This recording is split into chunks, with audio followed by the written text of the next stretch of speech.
ஒரு அமைச்சர் சுடுகாட்டிலே தான் பிணம் எதிர்க்கப்பட வேண்டும், நடுரோட்டிலே எதிர்க்கப்படக்கூடாது என்று சொல்வதிலே என்ன தவறு இருக்கிறது சொல்லுங்க. ரகுபதி அவர்கள் ஒரு அமைச்சரா இருக்கிறார். அந்த அமைச்சராக இருப்பதற்கு தமிழகத்தில் ஒரு அமைச்சருக்கு தகுதியே இல்லை. அண்ணன் ரகுபதி அவர்களே, கலைஞர் கருணாநிதி அவர்கள் இறந்த பிறகு சுடுகாட்டுக்கு தான் நீங்க போயிருக்கீங்க, மெரினாக்கு போனீங்க. ஏங்கண்ணா, உங்களுக்கு ஒரு நியாயம், ஊருக்கு ஒரு நியாயமான. இன்னைக்கு நீங்க வழக்கத்தை மாத்துறீங்க. சுடுகாட்டில் எரிக்க வேண்டிய பிணத்தை எதுக்கு வழக்கத்தை மாத்துறீன்னு கேட்கிறேன். கலைஞர் கருணாநிதி ஐயா இறந்த பிறகு எனக்கு கருணாநிதி ஐயா மீது மரியாதை இருக்கு. அடிப்படையில் கொள்கையில மாற்றம் இருந்தாலும் கூட நம்முடைய முதலமைச்சருக்கான அந்த மரியாதையை கொடுப்போம்.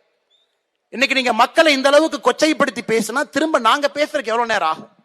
அதே கலைஞர் கருணாநிதி அவர்கள் இறந்த பிறகு சுடுகாட்டுக்கு தான் நீங்க போயிருக்கணும். எதற்கு மெரினா கடற்கரையில தான் அடக்கம் செய்யணும், எது கோர்ட்டுக்கு ஏறினீங்க? அதே மக்கள் கேட்பாங்கல்ல, இந்து மக்கள் கேட்பாங்க, தமிழகத்தினுடைய மக்கள் கேட்பாங்க. இன்னைக்கு ரகுபதி அவர்கள் ஒரு அமைச்சரா இருக்கிறார்.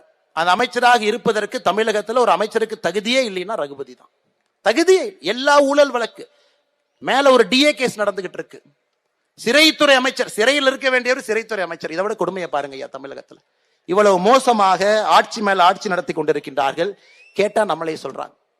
இன்னைக்கு நம்முடைய முதலமைச்சர் அவர்கள் அதோடு நிக்கல, இன்னும் அடுத்த கட்டத்துக்கு போறாங்க. அமித்ஷா இல்லையாமா, அவர் அவதூறு ஷா, அவதூறா பேசுறாராமா. அதனால அமித்ஷாவுக்கு அவதூறு ஷா என்கின்ற பேரை வைத்திருக்கின்றார்கள்.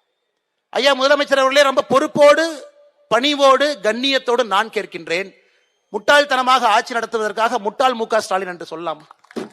சொல்வதற்கு என்ன ஒரு நிமிஷம் ஆகலாமா? ஆனால் நாவடக்கம் திராவிட முன்னேற்ற கழகத்தினுடைய அமைச்சர்களுக்கு மட்டுமல்ல, முதலமைச்சருக்கும் நாவடக்கம் வேண்டும். திரும்ப பேசுறதுக்கு எங்களுக்கு என்ன ஒரு நிமிஷம் ஆகுமாங்க ஐயா? அதெல்லாம் உங்களை பார்த்து எப்பவுமே நாங்க பயப்பட்டது கிடையாது, எப்பவும் பயப்பட போறதும் கிடையாது. திரும்ப எங்களுக்கும் அதே பாணியில அதே மொழியில எங்களுக்கும் பதில் சொல்ல தெரியும். அதனால முதலமைச்சராக இருக்கட்டும், அவருடைய மகனாக இருக்கட்டும், மரியாதை கொடுத்த தமிழக அரசியல்ல மரியாதை வாங்கி கொள்ளுங்க. தேர்தல் களம், கையில மைக் இருக்கு, என்ன வேணாலும் பேசலாம். நீங்களும் பேசுறீங்கன்னா எங்களுடைய தொண்டர்களும் தலைவர்களும் பார்த்து கொண்டு அவர்களும் சும்மா இருக்க மாட்டார்கள். அதனால ஒரு தலைவரின் மீது குற்றச்சாட்டு இருக்கா சொல்லுங்க, ஏத்துக்கிறோம். குற்றச்சாட்டு இருக்கா சொல்லுங்க. குற்றச்சாட்டு அரசியல் எல்லாரும் வைக்கிறதானுங்க, வெய்யுங்க, நாங்க பதில் சொல்றோம், எங்களுடைய கடமை.